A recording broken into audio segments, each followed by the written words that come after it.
So academia provides a wonderful opportunity. You talk brilliantly about the need for affirming self-development, this issue of self-identity. And Yes. I read that and I resonated with it immediately. And I said, wow, I recall that there was no Puerto Rican teacher, no anything connected to that experience. And I can realize now how that in some way makes you feel like you're not really part of this society Yes. because there's nothing about anything that you guys did that is relevant to anything that deserves study. Yes. But how can corporations, because in a school, I think that you're doing a lot of good things in higher ed that could make that better. But given that there's such pressure to do more with less, how do corporations approach this without becoming, consumed by it or in any way uncomfortable, but acknowledging? How do you do that? Yeah, well, there are ways. And so let me just use an analogy here, which I think is important. I talk in the book and in other things that I've written, I talk about what I call the ABCs of leadership, ABCs of inclusive leadership. A stands for affirming identity, B stands for building community, C stands for cultivating leadership. So what do I mean by that? I'm going to start with the A because that's really where you were starting. If we imagine the lights were on and you could see not only us, but we could see all of you. And there was a photographer up here and he took a group photo of everyone who came to this event. And as a memento of that occasion, you got a copy of the photo on your way out. What is the first thing you're going to do with that picture? You're going to look for yourself, right? That is the only answer to that question. You are going to look for yourself. And let's imagine that photographer really worked at making sure everybody's in the picture. And so you knew with some confidence you should be able to find yourself in this photo. And yet when you looked, you're not there because you have been digitally removed. It is entirely possible for that to happen, Yes. right?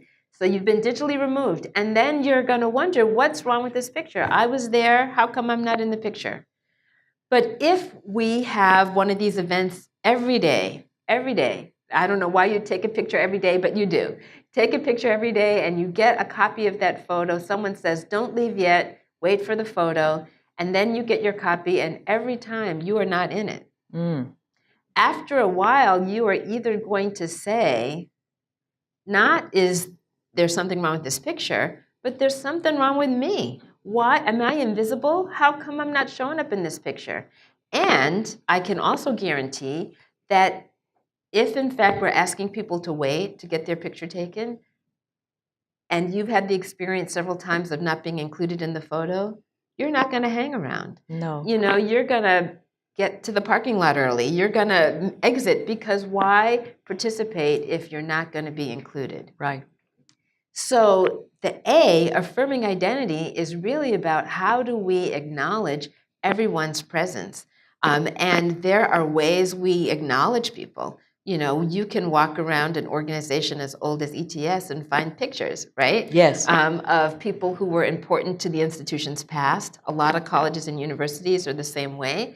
But then you have to think about, well, who's important to our present? And do those people see themselves reflected? And can we put pictures up that reflect that present or future?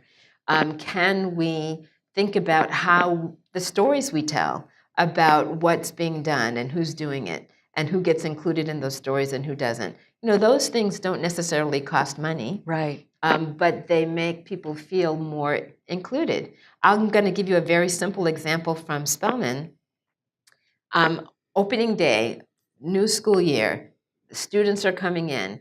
Let's imagine this is 2018. Let's imagine it's fall of 2018. And let's imagine there was a big banner that said, welcome, class of 2022.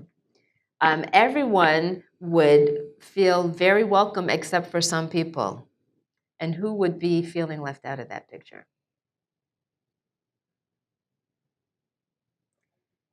Transfer students, right? Transfer students, older returning students, anybody who's not in the class of 2022, right? There are a lot of new students who show up on the first day who are not going to graduate in 2022, maybe because they're coming in as sophomores or they're going to be part-time students or something. If the sign says, welcome new students, it's a much better, more inclusive, Right. the same sign costs the same amount, right? Right. But it is about thinking about who's missing from the picture. We have to ask ourselves that question. We have to get in the habit of saying, who's missing from the picture? And how do I make sure that they are there? Because that's the B, building community. If I'm trying to build community by welcoming everyone, but my sign leaves out a significant portion of my population, I've just shot myself in the foot as it relates to my goal of building community. And then the C is about, so we have to do the A in order to be successful with the B. And then the C is about cultivating leadership, which is to say there are a generation of people who are coming into leadership roles who have grown up in segregated communities, gone to segregated schools, haven't had the opportunity necessarily to learn how to engage with people different from themselves. Yes. And so that's a skill that takes practice. You have to create those opportunities for people to practice and encourage them to develop that capacity if they don't already have it.